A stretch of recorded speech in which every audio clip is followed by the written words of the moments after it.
So I want to thank the panel for joining me today. All of us shared a trip recently to Kigali, Rwanda, and I think for most of us, not all of us, I know that a couple of you have some experience there already and have looked at the investment conditions, but for the rest of us, it's been kind of an initial trip.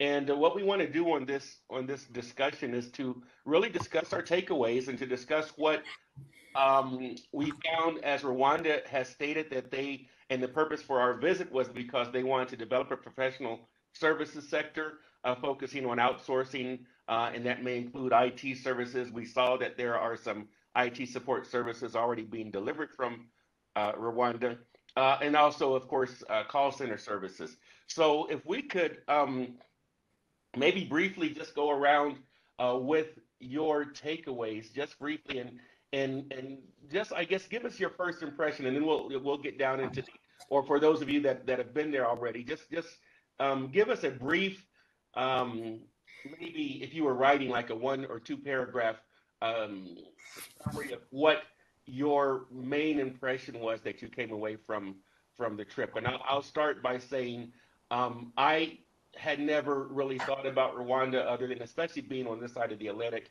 I think the majority of you all are over there in Europe or in Africa, actually. But I never thought about Rwanda. We heard about Rwanda in the news off and on throughout the decades, and never really had any opinion, good or bad, about it. I couldn't really tell you much about Rwanda. For whatever positive reputation they have, it might come from the tourism that they have with their natural resources, with their safaris and things like that. But really, I see that the country is at the very beginning stages of attempting to develop a professional services sector. They don't have a lot of experience in there.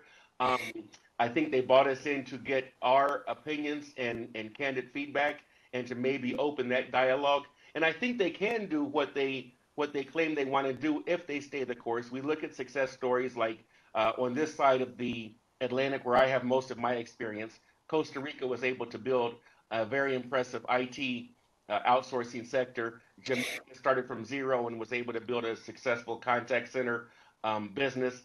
And so I think that Rwanda can do it, but obviously they're starting almost from scratch and have a long way to go. So I'd like to get your opinions from the rest of the panel.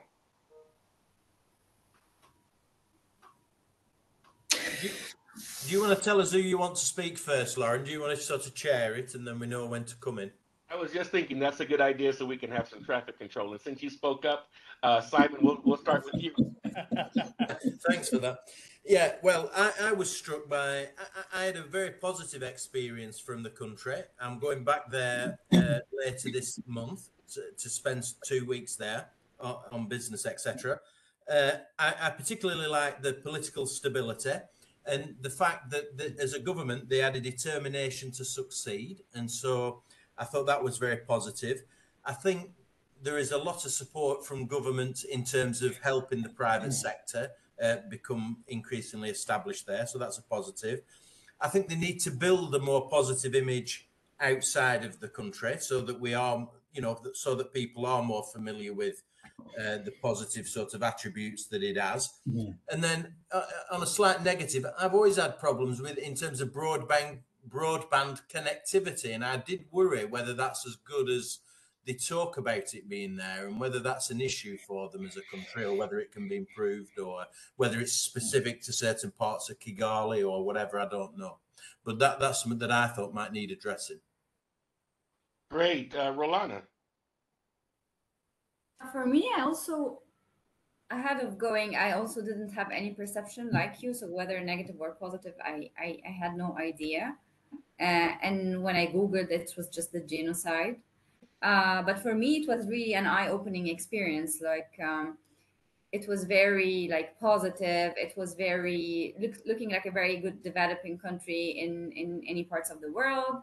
I like the idea of them being starting it right, doing it the professional way, attracting the right experts to hear from them, and genuinely seeking feedback and to understand what is the way forward. I also liked they're women empowerment. So there were like, I saw lots of women. So basically, we are all around the table. We're just the experts were only men. So on their side, it was like the minister, the head of the RDB, all the team that were working. So this is something that I also liked. What else? So you want us to so let's just be structured. So you want us just to give first our perception and then maybe our key takeaways and recommendations, or how do you want to go? So yeah, so I just wanted to really start by just getting a paragraph or two from you, and then what we want to do is go into, for example, my next question is going to be, so the government says that they want to build this sector. Where do they need to focus? But before we do that, and before we get into that, I want to also get the opinion, for example, at least the beginning impression from Steve, if you could share your Yeah, take. I agree with quite a bit of what's been said.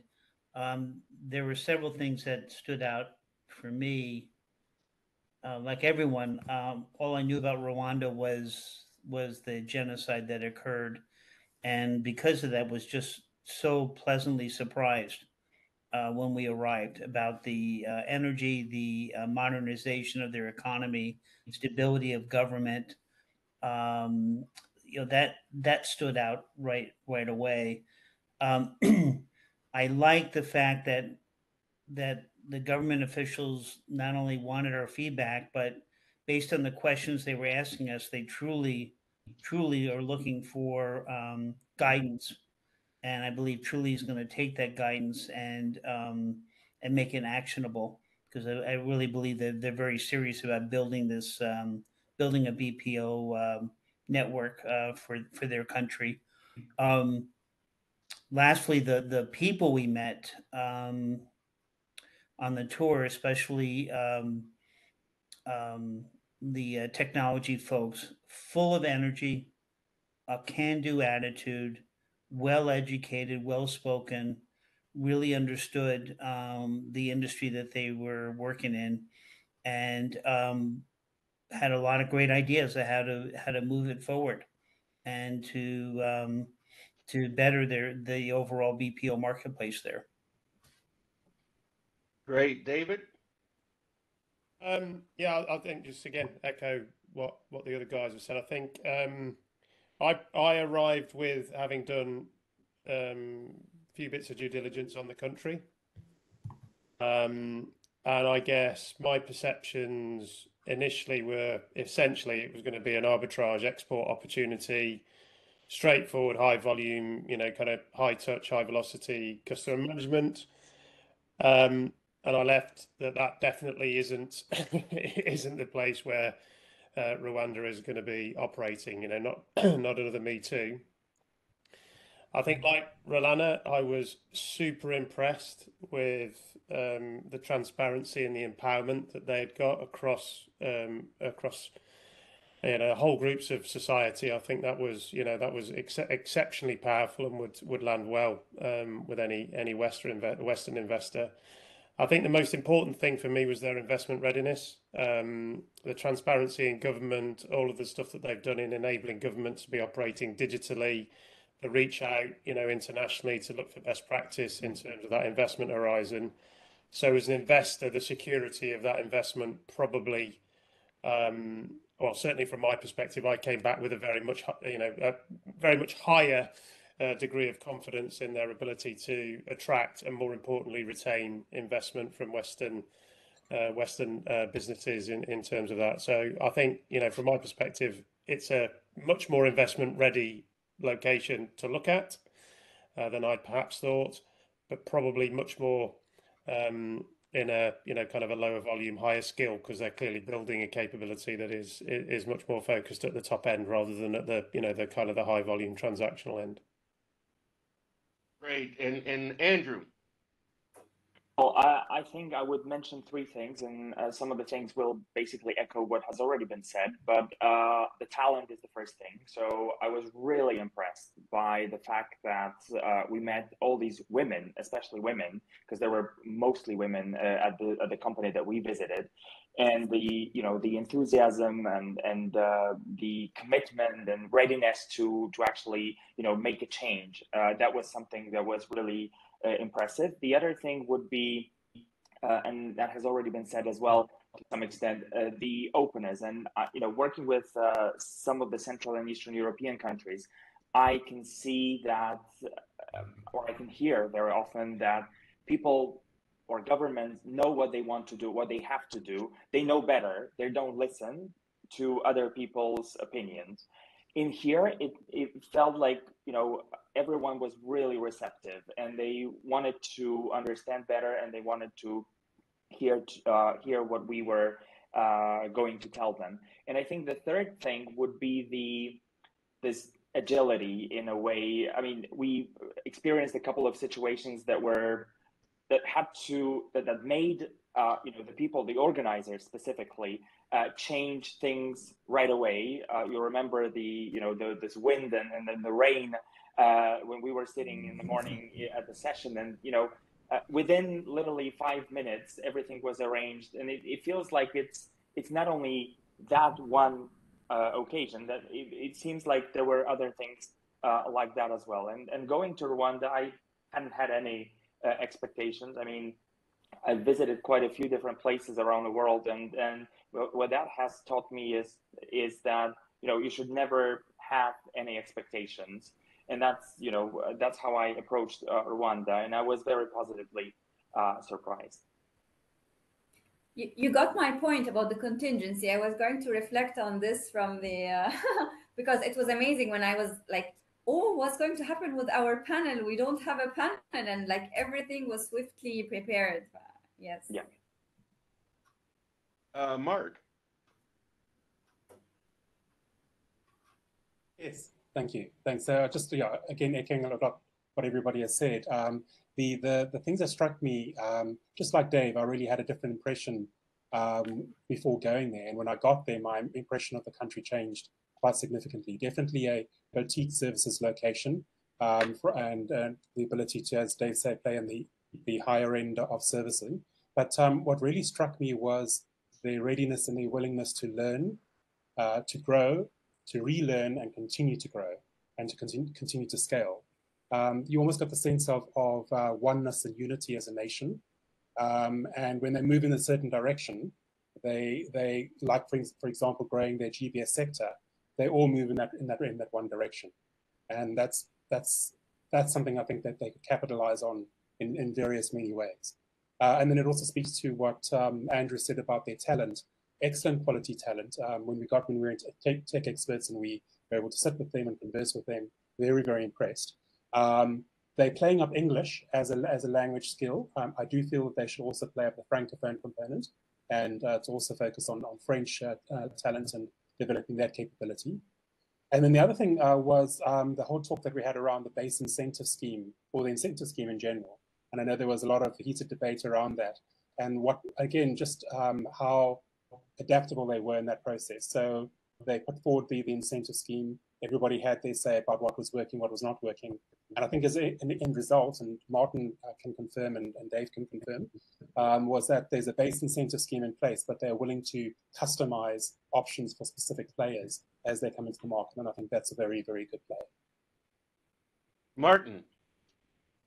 So I'd been to Rwanda a couple of times before, and the reason I went on this trip was to make a decision, yes or no, as to whether or not we think that Rwanda's got the capability to be a reasonably scale player and be part of our network of delivery centres. So for me, it was kind of the almost conclusion of a journey as to whether or not we were going to do it or we were not going to do it. I think so subsequent to that session, we have decided that we are going to do it. So we've made quite a lot of progress actually since we were out in Rwanda. We've formed a company there, and we're in discussion with the government. It's interesting you mentioned the kind of role players who, the women from a government perspective. They've been very difficult to get hold of because they've been in Davos first of all, and then they were last week hosting a gigantic summit of Commonwealth nations, which is indicative, I suppose, of the power of Rwanda on the global stage, although a very small country. So we've decided to do it. However, there are still some, I don't know how you would describe them, as known unknowns. So I think for us, practical reality is everything. So what kind of activity is most suitable for Rwanda? I don't think we know. How scalable is it? I don't think we know. What's the cost? I don't think we know. And the decision that we've made as a company is that we can't spend too long going round and round in circles trying to answer those questions. Instead, we're going to do it. So that was kind of, we're going to do something. The other side of the coin, as I said to them and was quite vocal about it, the problem I've got is it's not up to me. It's up to my clients and my customers, my partners. And my view was this is going to be a pretty hard sell. How am I going to do it? And the good news is we've done it. So we've actually got a couple of customers that have agreed to go to Rwanda with us. So it'll be small in the short term, 100 FTEs probably, for the first few months, where we can start to iron out these questions, So what is it? We've even got a bit of French, Mark, to see whether or not we're primarily Anglophone, but we'll try a bit of French. So we're going to do something. And in fact, this week we hired a guy who's going to run it for us. So we've hired again, he's on gardening leave, so I can't tell you who he is, but we spent a lot of money, which is again indicative of how important we think Rwanda is. So we've made a lot of progress since we all met in Kigali. Martin, sorry, do you mind if I just ask a question to counter to that? So Martin, did they also work on customizing the incentives for you? So we're still working on it, truth be told. Yeah. And they've been super flexible. So we've put together, some of the things that we think are important that we would hope they can accommodate. I think they will accommodate it. And in the spirit of partnership and trust, rather than do everything sequentially, so let's get the incentive sorted out, then we'll go and hire somebody, then we'll set up a company and all the rest of it. We've done everything at the same time. So the truth is, no, we haven't, but I have a high degree of confidence that we will. Right. Because I also now think that from my side of the bargain, which is creating jobs, now that I've won a couple of deals, we've won a couple of deals, I think that we've got skin in the game. So I do think that the government there, and if you remember, the chap from RDB was Pacific, him in particular will be able to pull this together. So I think in the next 4 weeks, we'll be in a position where that's sorted. But the guy that we've hired is going out there in 2 weeks to find us a building, and we'll start the kit out and so on. Great. I want to welcome Stephen Loyne to the panel of Trends Consulting. Stephen is the founder. He's a longtime industry analyst. Stephen, if you can just briefly give us like a one paragraph, and we're going to get into some detail here, but give us a one paragraph takeaway. If somebody comes to you, somebody in the business, of course, and says, "How was Rwanda?" Not we're going to go into depth, but just the first thing you say. You meet somebody, you get back in the elevator conversation. They say, "Give us just a introductory one paragraph takeaway when it comes to your impressions of Rwanda obviously from a BPO and professional services perspective." Thank you, Loren, for having me. Apologies for hopping on late. I think that the thing that comes to mind for me is that it utterly confounded my expectations. When I arrived there, I was consistently impressed by the environment, the positive environment, it seems to me, for investment. And of course, I'm sure we'll go into more details, but that would be the thing that comes to mind, confounded my expectations in a positive way. Great. So, Simon, if the government in Rwanda wants to build this sector, as they say that they do, we were there. What they said was very impressive. They showed us that they have some of the seeds there. What should they prioritize? So there's obviously a lot to be done. We talked about infrastructure from where Stephen and I are, and where I know that at least Mark is based some of the time. the connectivity is not ideal from this side of the Atlantic, from the North American perspective.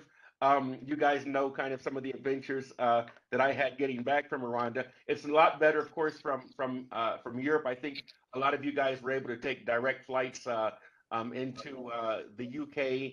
I flew through Turkey. There in Africa, I know that the connectivity is a lot better. But if the government wants to build this sector, what should they prioritize? Simon, if we could start with you. I think there are people in this group who have a better knowledge and understanding of answering this question. But for what it's worth, I think some of what's been said, focusing on the offer in terms of what sort of companies they want to attract and what sort of sectors they could support, and that might be around targeting tech companies, perhaps in terms of potential clients for contact centres. Content moderation, I think, might be a possibility. More broadly, I think there's something around the Commonwealth. So certainly in the UK, they've got CHOGM coming up here, where they're hosting again a major summit later this month. And I think they clearly have a desire to be more heavily linked with the Commonwealth, and that's been shown. And so potentially targeting countries within the Commonwealth, not least the United Kingdom, I think could be a sort of broad angle that they could take as well. So I've started small, but gone bigger in terms of what sort of emphasis they could have in terms of attracting business. Rolana, you have played a major role. You would never say this yourself. I know you're far too modest, but you know something about building from an investment promotion agency point of view. You know something about building a sector, as you have played a large role in the success that Egypt has had. So, and not only do you know, not only has it been an area of professional focus for you, but Egypt is a regional country there in Africa, a different part of Africa with a different history and circumstances. But I'm really interested to know what you think. So if you had that role and you were in Rwanda, where would you start? And you sat down with the president and you said, okay, here's what we need to do, and here's what we need to do first. As somebody with the IPA perspective, where would you start? I would put it differently. I'm not going to say the markets, but I would rather now think about, let's start with who is already there. So they already have some kind of good brands like building cars or whatever. I would start to see who is there, because companies are looking for the success of other companies. So if they are to attract the big ones, they need to have anchor clients. So start to attract an anchor client, but also look at what is already there, but not providing offshoring services, and open the discussion. Another area I think also is very important is to align other government efforts. So they are doing lots of efforts in the tourism sector. So if they can align their efforts of the tourism and try to attract tourist players to also have their offshoring services out of Rwanda, I think this could also be a good start to trigger it. And then once it starts and once it sparks, everything becomes easier then. Great. Mr. Weston. Yeah, I piggyback on that. From a PR perspective, they got to get the message out about who they are, and because again, all of us came in and had a very different perception than when we left. That message has got to get out, and that will be a real game changer in terms of attracting people. Yes, you're right. Not only for this sector, for tourism and for other areas. Two, I'm putting the pressure on Martin because to what was just said, having a major BPO like CCI there is going to be, I think, also, if they're successful, a real game changer in terms of attracting others, because they are the kind of the pilot program. Great. David, what's your perspective on this? I'm going to echo Steve's comment. I think, my expectations in terms of the value proposition would be, they were peddling the same story almost as all of the other countries are in Africa, that there's an arbitrage opportunity. And I think, in the current environment with where we're going with much more balanced sourcing with much higher integrity, picking up on impact sourcing, picking up on the stuff that goes into diversity, managing diversity, socially responsible outsourcing. Buildings that we saw didn't have air conditioning, so from an environmental impact perspective, you're not draining the planet of its resources. So I think, they need to be very clear about that value proposition. In the news today, 90% of women in India are excluded from work. That's an offshore, number one offshore destination on the Ryan Advisory Report for the UK.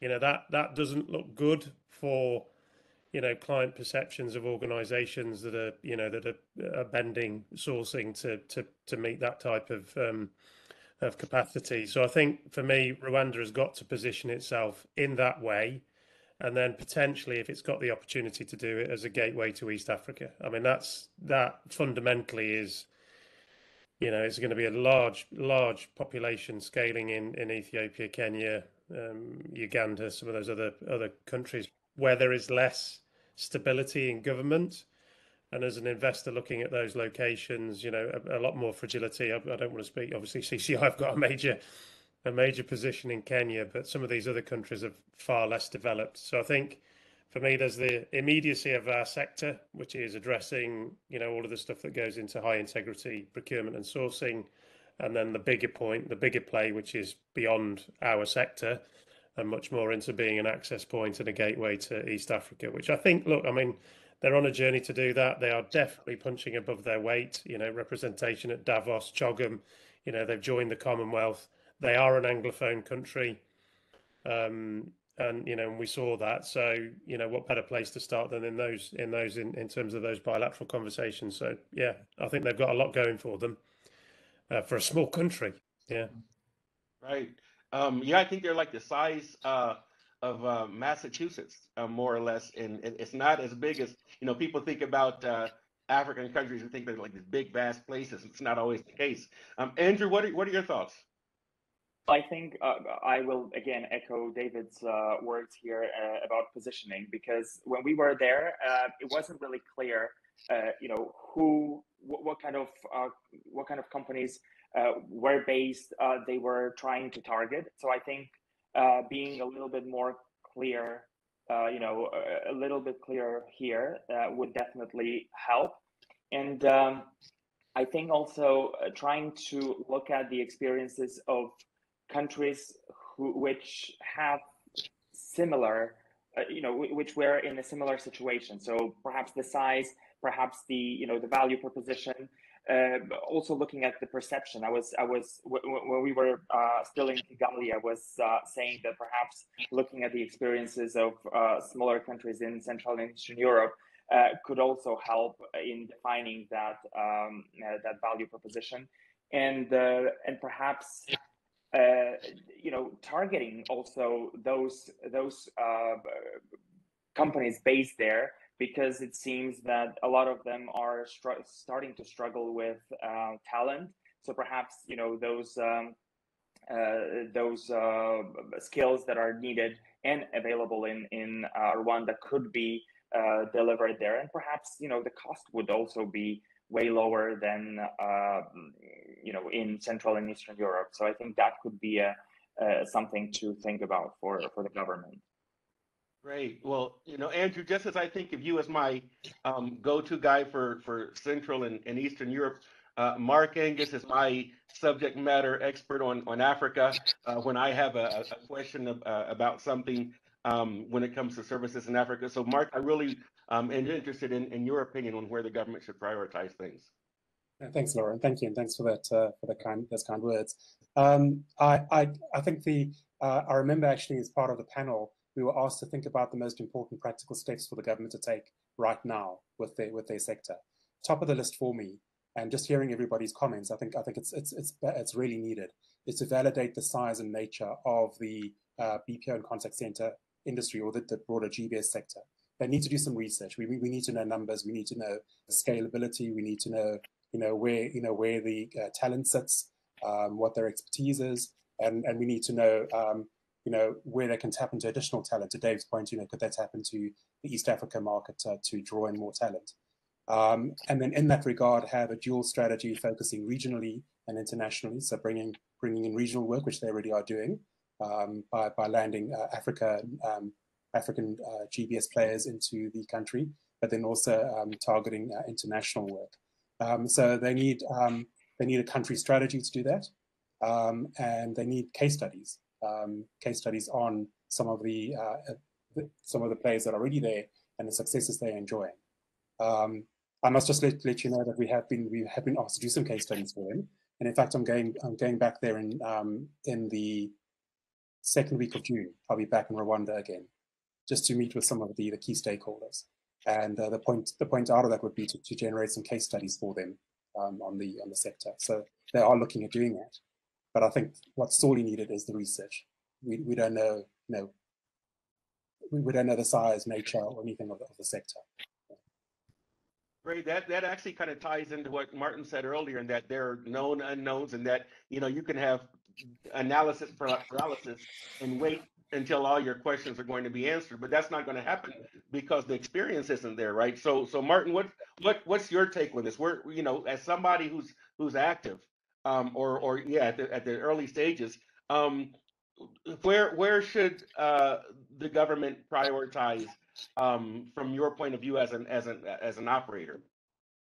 I think they're doing the right thing in trying to entice us to go and do it, because you need somebody that's got some scale and credibility, but at the same time is entrepreneurial and prepared to take a risk, and we're probably that company, in order that we can then generate those case studies that Mark talks about, because it's in everybody's interests that case studies are produced that are viable and success stories, because that will then enable me to grow my Rwandan business. So I think first of all, they're doing the right thing in that regard, and they're being very flexible in terms of what their proposition is, because I don't think they know, and that's not necessarily a criticism, because how can they know? Yeah, so I don't think they can possibly know, because it's chicken and egg. You actually need some people to be doing some work out there in order to say, well, you know what, these guys are content moderation experts, or in fact, the voice or data annotate. I don't know. So what we're going to do is do a little bit of everything, and then try and get level set and get an understanding of what's the best and most appropriate, and as horrible as this sounds, it's important, the most profitable. Yes. Way to move forward for us. So I think they've done the right thing in trying to land one. And I think when they land one, and the good thing about us is that if it goes wrong, it's our fault rather than their fault, and we'll just get up and try something else until it actually works. But again, as you've seen, we're all pretty convinced, aren't we, that the raw materials exist. It's just a matter of somebody going out there and doing it. So I think they've done the right thing in that sense. Whether the incentives turn out to be the right incentives, I don't know. We're going to have a heavy focus on training and development, and almost support and subsidy for that. It might be that we don't need that. It might be that the people are so fantastic. We're doing something in Ethiopia, believe it or not, at the moment, and the level of training at the moment, it seems to be almost zero. To get people up to speed, so it might be the same. But yeah, I think they've done the right thing in finding one, and then catch a sprat to catch a mackerel, I think the saying is. Whether we're a sprat or not, I don't know. Stephen Lloyd, what's the top? What should be the top priority for the government as it attempts to build this sector? Yeah, I think my sentiments would rhyme with what I'm hearing. The idea, grounded around some real case studies. I'm thinking from the perspective of the US, and there would be three particular hooks that would really interest me on this side of the Atlantic. The first one is this idea of the youth, the talent of the youth. Something like 70% are under 30. I forget the young lady's name, but she gave a great articulate explanation of the talent is in Kigali. It's very raw. There's a transition period, she explained, where they can learn and adapt. And you really shouldn't rush the process. There's no shortcuts, but the youth are driven to learn, and it's second to none compared to upskilling in a host of other countries. So that kind of honesty, I think, would be really authentic and effective. That's the first hook. The second hook might even be a little bit more distinct when it comes to um, making Rwanda a little bit different, even from the countries around it in that region of the world. And that is this idea of, again, from an American's perspective, I think they shared the statistic that Kigali is the fifth safest country or city to walk around in at night worldwide, which is startling. And I'd have to corroborate that. But I myself, I walked throughout alone the city just to get a sense for it. And indeed, I felt very secure. There's definitely a security presence, but I did not feel at all concerned about my safety. And I think that would, you could do some interesting case studies or discussions around that. And then the third hook that I think would relate closely to the second one is this idea of trust.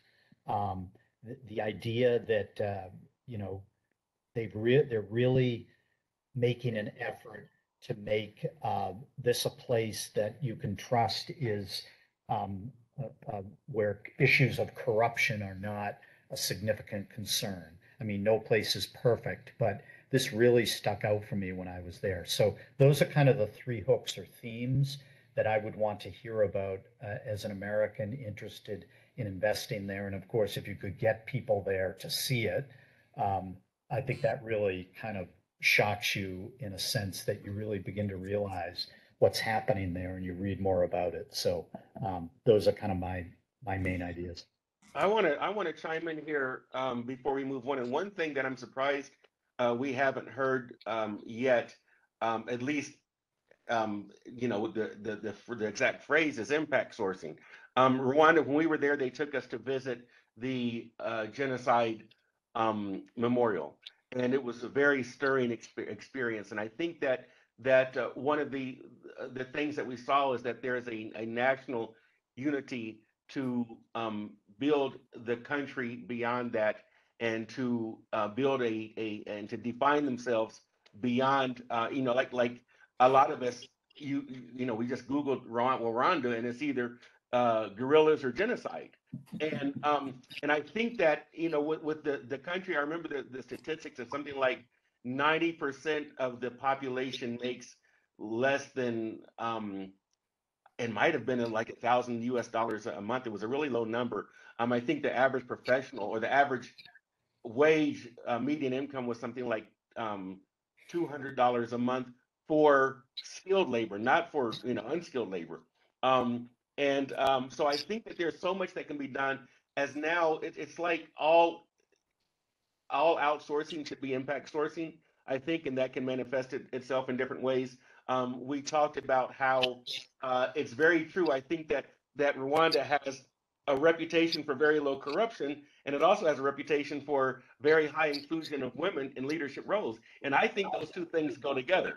Okay, there was a case in Mexico where they replaced all their parking police with women because the women wouldn't steal the money from the meters. Okay. But I think that impact sourcing also is an area that, as the country defines itself to the professional services community, whether that's shared services or outsourcing or customer contact, that there is a real story that can be told there when it comes to impact sourcing. The country is still largely agricultural. Even if people become highly educated, Stephen, you and I got to have some interesting conversations with Mr. Innocent Rusagara. I'm not sure know if I say his name correctly, but he went away to study, and the problem is that even if you, I mean, he runs a contact center, but he has a PhD in mathematics, and the problem is there's not really much opportunity for a PhD in mathematics in Rwanda. There were no universities. There was a Belgian very limited one up until I think the 60s or 70s. So I would offer that impact sourcing I think should be something that the government should include in its attempt to define itself and its value proposition. Now, if we ask, where could Rwanda potentially find its place in the professional services ecosystem? Who should seriously consider Rwanda? What circumstances? And so, you know, you have companies where, and for example, I know that that people say, okay, we need scale, so we need to go to these big countries. We need expertise, so we need to go to these countries, or these language skills. But Steve Weston, in your mind, what would be, from what we know so far, and obviously there's still a lot of unknowns, a company, whether that's an outsourcer or a company looking to do things internally, should maybe consider Rwanda in what circumstance? Well, that's a good question, because what we saw there, if I remember correctly, was more in the tech area, if I remember correctly. Is that right, guys? Yeah, they were doing outsourcing. So they were doing technical service. It was actually pretty impressive. They were doing technical service for network attached storage devices, which they needed to know Linux, Right. Linux engineers and these kind of things. Right. Yeah, I mean, that's, and the people we met were quite impressive, especially from an educational perspective, a knowledge perspective of that industry. And I'm struggling a little bit because that's all we saw, right? And there's nothing else there.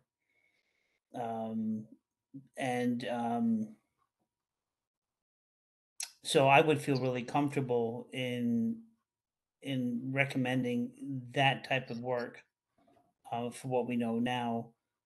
Again, Martin, you're probably going to open up other areas which will be great for case studies and broaden out the types of work that can be done down there. Yeah, Martin, you guys made a green light decision on Rwanda, and you had already been down the path before we all met in Kigali. What were the factors where you said, okay, Rwanda is ideal or the best choice for what we're trying to do? So we've been looking at Rwanda for years, and we looked at a lot of other countries, and all of the things that everybody's talked about on this call, we took into consideration the lack of corruption, and the ease of doing business, and the government support, and the education of people, and so on and so forth. And that's the kind of the format, if you like, that we went through, and we worked with external consultants who helped us gather some of that data. But in our experience, you don't really know until you do it. So we entered Kenya as an example a number of years ago, and our expectation was that it's relatively highly educated, and therefore it would be more akin to technical than sales, I suppose. If there was a continuum of one side to the other, and we've been surprised that our sales operations in Kenya are more successful than our sales operations in South Africa, which for us is therefore means that all of the countries that we're going to operate in will try a bit of everything. I think that's also quite important if you want to reach real scale and not be overly pigeonholed. So I mean, we're a full service outsourcer. We do something of everything, and in our experience, our customers want to see that it's not very, very narrow into tech support. So in Ethiopia, as an example, Ethiopia's probably got the most technically skilled population in the whole of Africa. They've got 250,000 STEM graduates a year in Ethiopia.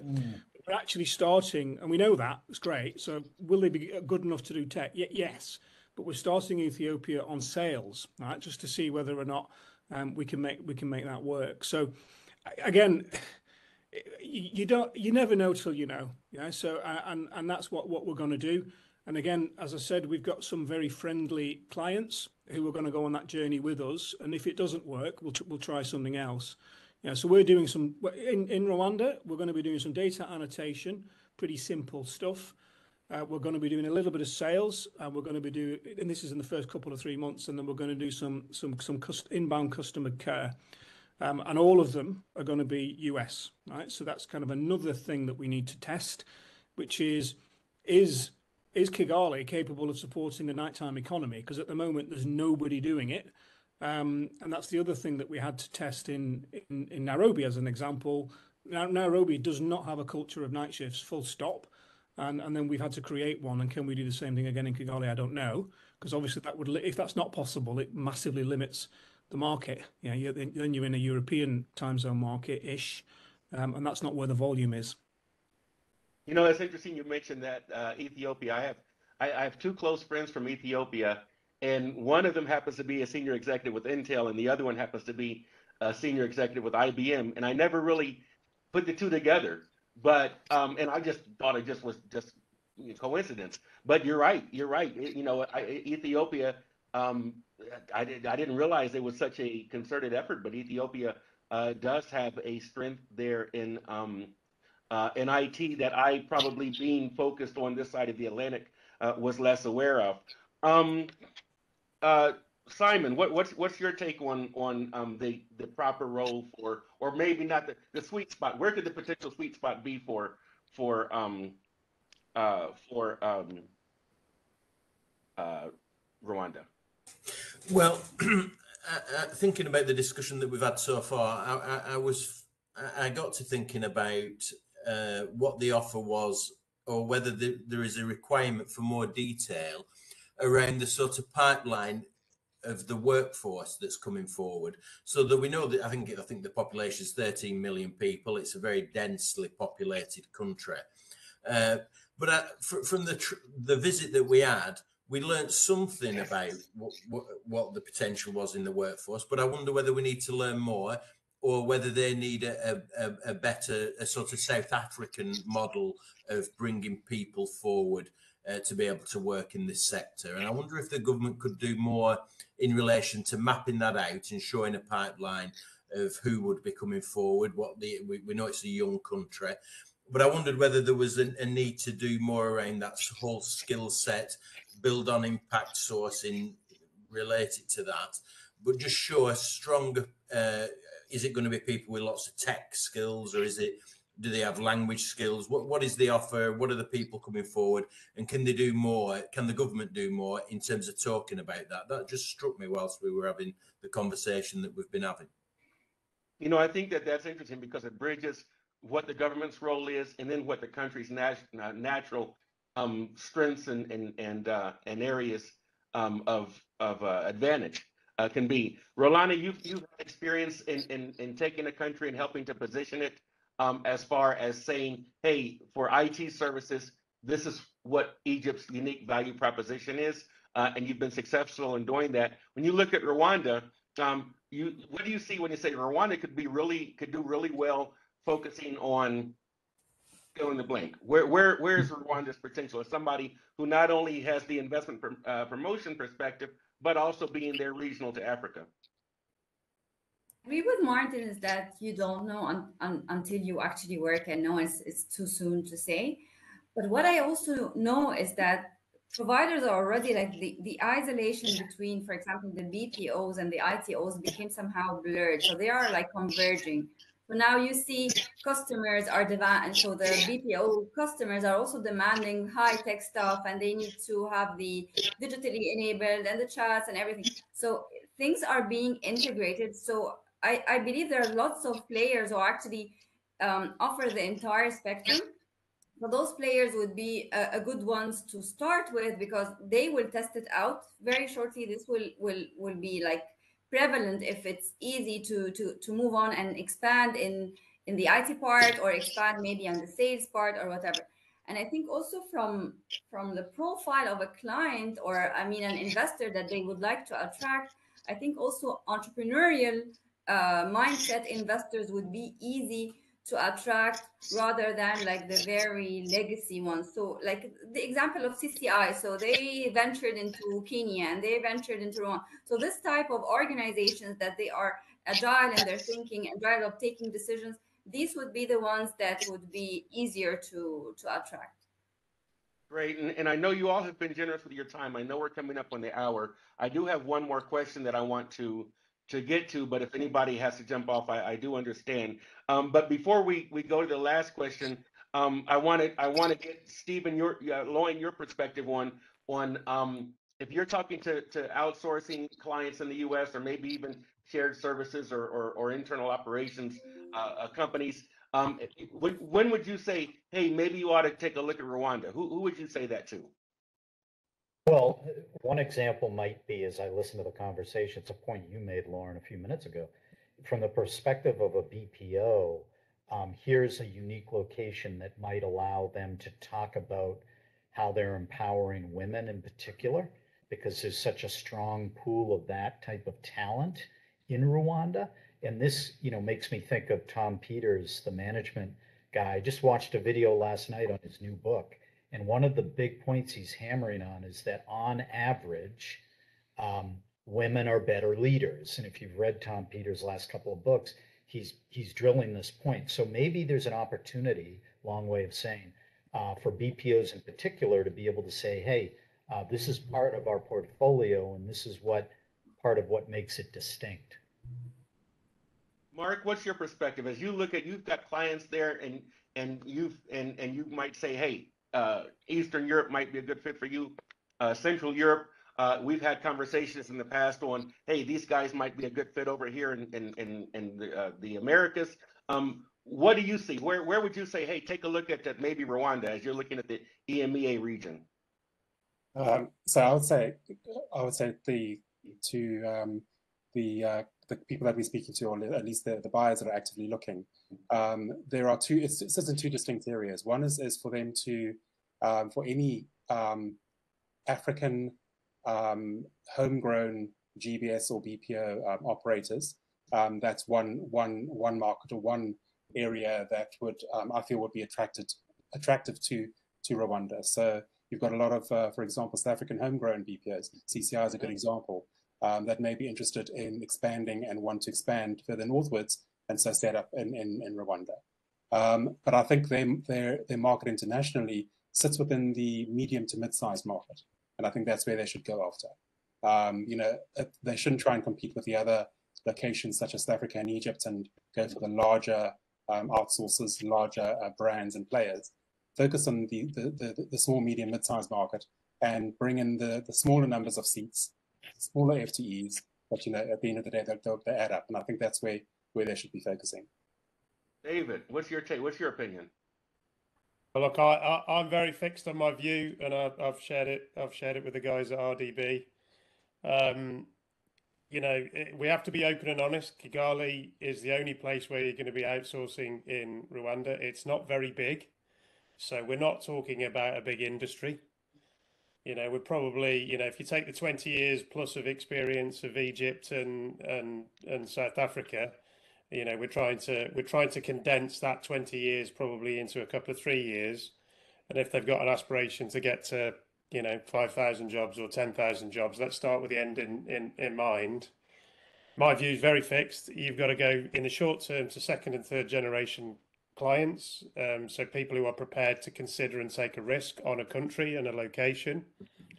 You've got to go to mid-tier BPOs who are only providing international services into source markets and are not interested in domestic supply, because those in the short term, like a CCI, who are not interested in supplying the market domestically, but are in source markets, the UK, Australia and America, are not interested at all, because there's no domestic market to speak of really in Rwanda. I think we need to be talking about capped scale. So we're not talking about operations here that are going to be much above 250, 300 FTE.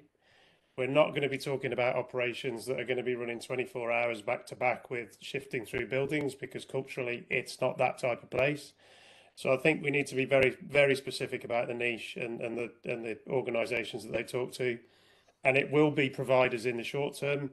So I think having tech experts there, Chanel Media, and obviously now CCI is a good case point. But look, we've got some great organisations, in Cala, example, in the Caribbean, who might be interested in looking at Anglophone capabilities at a smaller scale. So these guys who are in that, kind of probably 4,000 to 8,000 FTE total business size in terms of BPOs, those are the guys we need to hit. That's it. It's a really simple equation to me. If you want to create 5,000 jobs, you need 10 businesses there that are going to put 500 there. We know tech experts are going to go for 500. We know Chanel Media are going for 500. And we know CCI are going to go for at least 500, if not 1,000. So you just need 6-7 more. And there are thousands of those organizations. So it's just about focus. Really simple. Andrew, is there an opening for companies with a footprint in Europe to look at Rwanda? Is there a situation there? Like I said earlier, I think judging by the experience that CE companies have had over the years, I think this might be a market to look into, definitely when they want to reduce costs, because like I said earlier, Central and Eastern Europe is becoming more expensive now, so companies are looking to reduce that cost. And it's going to be small operations, like this has been said already. So I wouldn't try to look at large companies that want to make sure that they have a couple of thousand FTEs in place.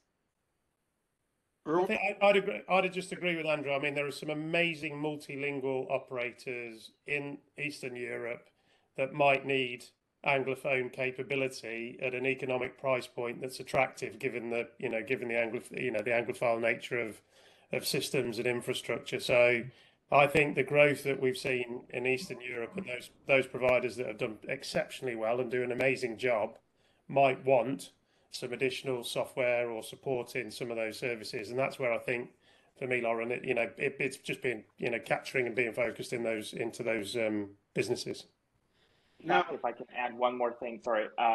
In fact, before the Russian invasion of Ukraine, you had a couple of companies, especially sort of offering sales services, operating out of Ukraine and outsourcing people in employees in Africa. So at least one company that was doing that I know of. Yeah, I think that's been a game changer. I actually have a call later on with a former client that was up until recently based in Ukraine, and they have long-time operations in Africa. They have a footprint in Africa already. And so I think that you're right. There is a connection there that can make a lot of sense. Now, I think that one of the things that we need to address, and I've saved kind of at least one of the most important questions for last, and that is if we look at and you could say in the SWOT analysis it's the W, or you could say it's a gap analysis, but no place is perfect and every place has its advantages and disadvantages. I think that we should maybe be candid and talk about what some of the weaknesses are in areas and some of these are going to just be inherent to the situation of the country there, and other ones are going to be things that the government might be able to work on. We talked about, thanks, David. We talked about how the country is a very low crime country. I think it competes with Estonia for being and Slovenia for being one of the lowest crime countries in the world. And that's interesting because you go from a country that was experiencing a genocide and civil violence to one of the safest countries. Is very impressive. It's a clean country. I didn't see any litter. Stephen, you and I, along with William, had a chance to go and kind of go out of the city into the suburbs or the exurbs of the countryside, and I didn't see any graffiti. I saw kiosks on the street built with glass, just like window pane glass, not armored glass or Lexan or anything like that. It was amazing how clean and how safe it was. On the other hand, I kind of shudder to think what might happen to some kid. Like, we guys remember that famous case in Singapore where that kid literally got his butt whipped after he graffiti some cars or something like that. I kind of, it has a low crime situation, but then I wonder, it doesn't seem to be the most how do I want to say, civil liberties oriented place. And that is not necessarily always at the top of the list for every business, but it is in a lot of different cases. When you look at in contact centers, we can deal with sometimes sensitive subjects. You look at what the country has to offer when Martin said that they had to find a guy and pay him a lot of money to get him to move there and set up operations. A big part of when you go into a place is, if you're going down there as an expat or if you have to be there to work or visit often, is how appealing that is. I've been to South Africa, I've been to Johannesburg, but I have Cape Town envy, because everybody, all of my colleagues, you guys who have been to Cape Town, go on and on about how marvelous Cape Town is. And I'm like, gee, I missed the party. I never got to go to Cape Town. And I actually, when you guys are we're talking and you guys are going Cape Town. I'm sitting here like, you know, kind of jealous, you know, like the kid that came late to lunch. So I think that where Rwanda maybe has an area to work is that they have some things like nature preserves and tourism out in different parts of the country, but there's not a lot to offer right there when you're in Kigali, and that's going to be important if they really want to build a thriving international services community. Here on this side of the world, people like going to the Dominican Republic. We were just there, some of us, for an opening of a BPO, and it's a fun place to be and relatively safe place to be. It's a tourism-oriented country. Same thing, I'm here in Medellin today. Medellin, Colombia, had a bad reputation 40 years ago and now has a thriving tourism business. Costa Rica, everybody loves to go to Costa Rica with their ecotourism. And Stephen, you experienced this. They can work on maybe, I think, as they try to become more welcoming. You remember I pulled out a camera. I wanted to take some pictures to show how great Rwanda was. And it was like I pulled out a hand grenade. The way that the people reacted is they're not used to having visitors. And I think that the government can do well to work on that at the immigration and the customs and the inspections. I can't say that anybody was exactly mean, but you had that kind of apparatchik bureaucrat attitude when you come into the line to check in the country. They stamp your visa. It's like they're doing you a favor for letting you in. I'm like, I'm here to promote Rwanda, and they're sitting there like, I don't have to let you in or something like that. And there was that attitude that you see in places that have not yet developed a tourism culture. I'd like to get your inputs on whether they're structural things or whether they're kind of the soft things that, like I've talked about, like the other ingredients that go into things. Andrew, you know you've got experience in Eastern Europe where you have countries that have a wonderful reputation now, like Croatia's wine country, and they've built a tourism industry, and then there are places that are far behind and that still maybe have that old Warsaw Pact attitude when it comes to tourism. So I'd like your opinion, somebody who has like the whole spectrum first, on where maybe, and not just maybe, not necessarily the things I've talked about, but what are the weak areas, whether their infrastructure or connectivity or the talent pool, where is Rwanda still have a long way to go? I think I'm one of those lucky ones who have been to Cape Town. In fact, it was more than 10 years ago, but I really enjoyed the city. But I was also in Eswatini, which at the time was called Swaziland. And I remember, I remember restaurants there, or actually one restaurant there. And, it wasn't really anything amazing. And when we went to Kigali and we had a chance to actually visit quite a few restaurants, and I was really impressed because, I wouldn't, if I hadn't known that these places were in Kigali, I would have never said that they were in Rwanda. They looked, anything that we could see in London or in New York or whatever that would be. So on that front, I would say I was particularly impressed. When it comes to the border, for example, I don't recall anything that would be that I would feel that I might not be let in.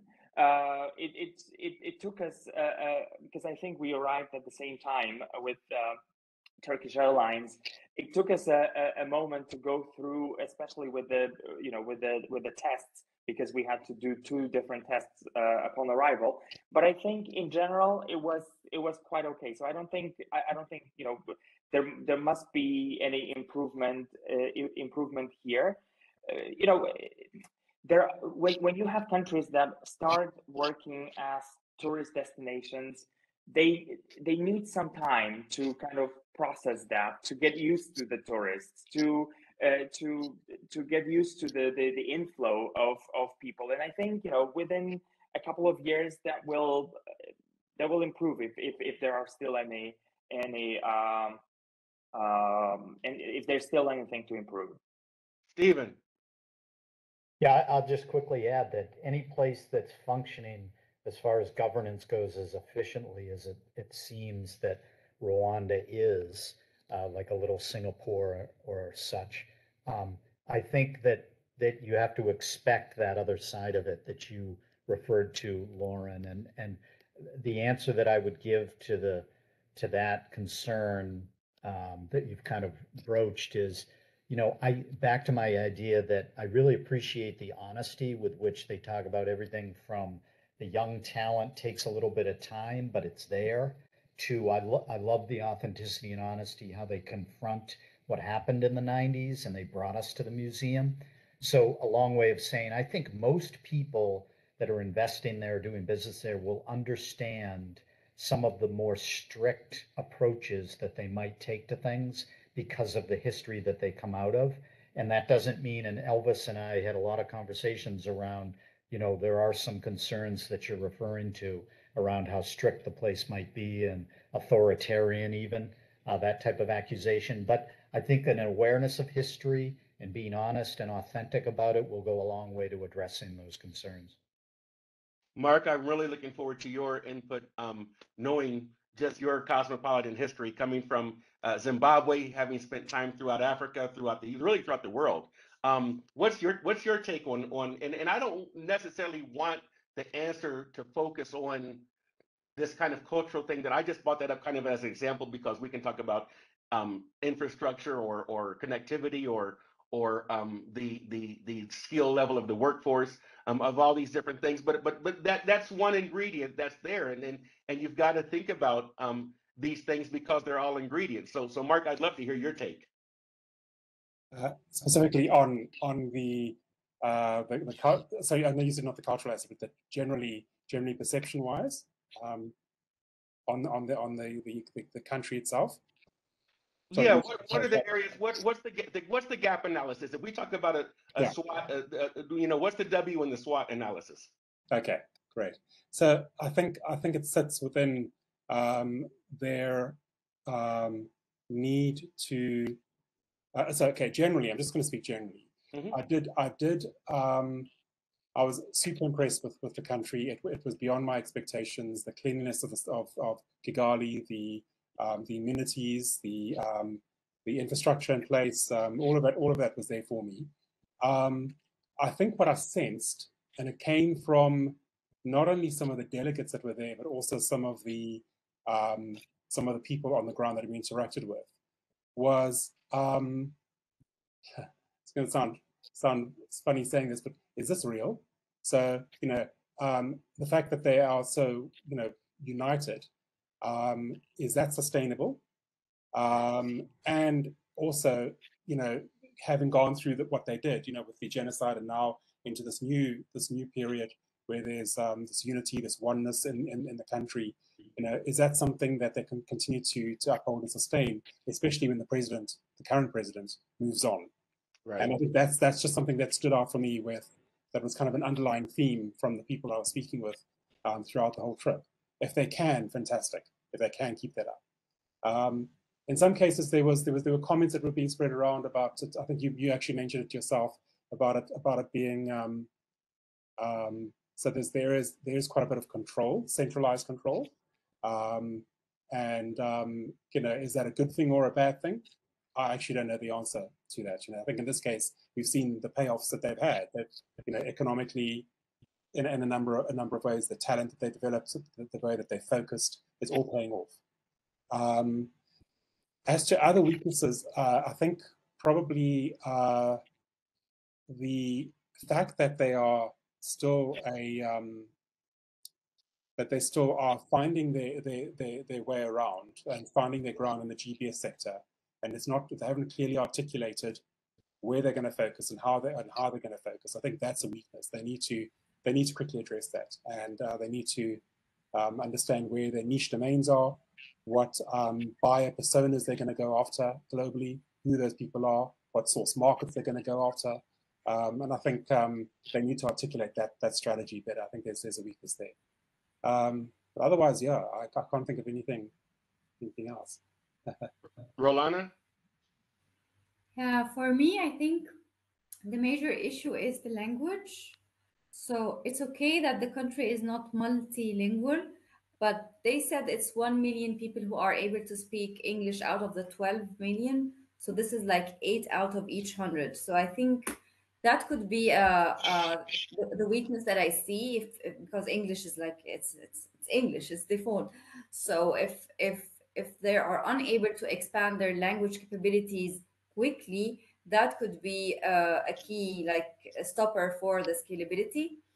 And one thing which I won't say is a weakness, but maybe there could be lagging a bit behind, is that I don't see them active on social media. I mean LinkedIn, for the purpose, if we said they need to build a proposition and send a message out. I don't see that they are sending the message out. I was expecting after our visit to see like LinkedIn, yeah, explosion of videos and images, and especially with the picture we had with the minister. So I thought we'd find everybody tagged in this picture, and it was like silence. And when I logged in to connect with the people that we met there, some of them had not updated their LinkedIn profile. They were not on their current positions. So this is, I won't say this is a weakness, but maybe they need to focus on this a bit. And because if they want to send the message out, everybody's on LinkedIn. So they need to be more active in this area. So that's a very, that's my 2 cents. I That's a think very good point. yeah. Sorry, if I can jump in here. That's a very good point, because I also had a recorded chat with Pacifique, who was one of the hosts, and we publicized that, but we didn't really see any sort of interaction there, which was a bit of a pity, because that could have already amplified the message, and it just didn't happen. So I'm totally with Rwanda on Yeah, that. it was great that they invited all those people and did all the effort. They should have leveraged this and like built some momentum around it, but unfortunately they did not. I think what I was going to say is I think it goes back to what I mentioned about some of the interactions, whether that's coming into to security or to customs and immigration, or let's say Stephen and I, when we walked around and went to some of the markets and some of the security guards and things like that. It's not that people are mean, but I think that what happens is that when you're not trained, for example, like if you go to a place like Jamaica where they have a country that relies on tourism. You have a lot of people that know that they're just naturally I'm going to be friendly and I'm going to smile. And even if I'm in the government, I'm going to do this because we're depending upon these people coming in here. And I think that what happens is people are not necessarily mean, like if you go through customs, I'm used to dealing with domestic people because we don't have a lot of international traffic. And maybe the way that I interact with somebody from my same town, they're not going to take something, they're not going to be offended by something that maybe, all of us who are used to flying around the world in business class are used to. You go up to the lounge and they're like, glad to see you, whether they mean it or not. They're going to act like it, right? And so I Not think always business class. so I think that some of these things are just not so much that like with social media and with marketing, there are places that have not had to do that and have to learn how to do that. I've had clients in the past from Latin America who have struggled marketing into the U.S. just because there are nuances that are lost, and I've made mistakes as an American doing business in Latin America, for example, because of the different nuances there, and we can take things in a way other than how they're meant, or we're not used to using LinkedIn in our country because we don't have the commercial culture yet that we're still trying to develop, and we need to do that. And so that's important that we're saying these things, not to criticize, but to really point out areas where they can focus on and improving. I want to thank all of you guys, especially you stuck with me to the end. We and I think that it's a good problem. We had some people that had to jump off at the top of the hour, and that's because everyone has so much to say. And so I think that's a good problem to have. And so I want to thank you, intrepid souls. But I also want to leave with one last question, and that is there any takeaway or anything that you wanted to mention that we didn't cover? I want to give you know what, I was really impressed by something in Rwanda, and we haven't covered it yet. I want to just give you this last opportunity to bring up anything you want to bring up based on our Rwanda learnings. I think, Loren, I'd say that your point earlier about impact sourcing, maybe a little bit more focus on that would go a long way, was part of the earlier point I was trying to make. So maybe impact sourcing is an idea to kind of to think about more. Great. Anyone else? Would maybe I would just say it's beautiful and it's warm. And maybe I didn't have the experience you had in the airport. On the contrary, it was warm and welcoming and everything. So that's in a nutshell.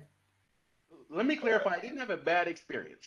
Okay, but as I try to find things where I could tell them to improve, I would coach them on how people come in with the first impression of a country. Nothing bad happened to me. I wasn't afraid. Nobody was actually rude to me. But you can tell when people are there's an attitude difference in places that are relying upon tourism and places that are not. And as I say tourism, I include business tourism in that. I include people who have to travel to places as expats or as visitors for meetings or events or those kinds of things as well. So I would just coach them. I don't want to say that anything bad happened to me because nothing bad happened to me, but I would just say that I would point that out as an area where they might want to pay attention to. I'm sorry, I think, Andy, I stepped on something you were going to say. No. On the positive note, I think the unity is something that was really impressive. Maybe not on the negative note, but something that I was quite surprised by was when I arrived at the airport when leaving the country, and I went through this huge scan with the car, and we had to get off the car, and just wait. This was something Never that seen it anywhere in the world. I had never seen it before, and I have to say that I've been here and there, so that was a new experience for me. Yes, Mark.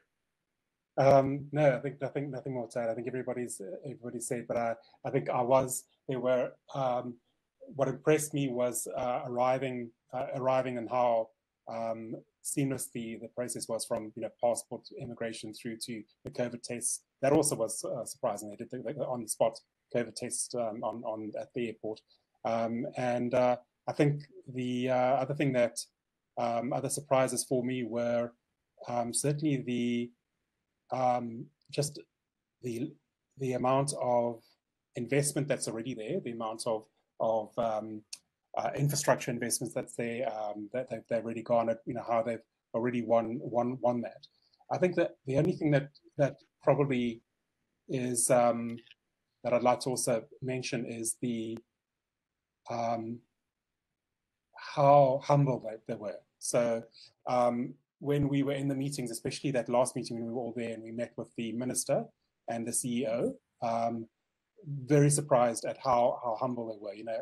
Firstly, both ladies, fantastic, immaculately dressed, very smart and very presentable, very friendly, very warm. I mean, the fact that she came around the table and shook our hands, and they were furiously taking notes.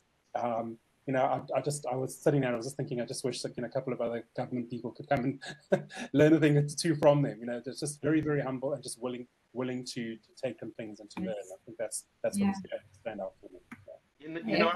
Go ahead, Rolana. No, I totally agree. Yes. I want to close out with I got to stay a few days afterwards. A couple of those days were by choice, and a couple of those days were no fault of Rwanda, but just the weather and different things. But I took advantage of that time to go out and to meet with people, foreign people that were doing business in Rwanda, some Rwandan business people as well. And I said, okay, look, the government, they showed us how great everything is, which is what their job is, and they tried to tell us how wonderful and idyllic everything is. I said, what is it really? And the thing is that nobody disagreed with anything that was presented to us. The people, and I said, hey, what's really, I'm not going to, tell your names or anything like that, but tell me really. And they were really glad to be doing business in Rwanda. They were there on a long-term basis. They had long-term investments there, both inside and outside of the professional services business. And they were all glad that they had invested in Rwanda, and were all glad that they were doing business in Rwanda. And so I think that all of us left being big fans of Rwanda and wanting the country to do well in this journey, and as it develops a professional services sector and development in general. And so I want to thank you all for your time. Like I mentioned, this interaction will be available to all of you for your own uses. And let's continue to as we all will, to stay in touch and to continue to collaborate. Thank you all for your time. Thanks, guys. Lauren. Thanks, Lauren. Thank you. Thanks, Okay. guys. Bye, everyone.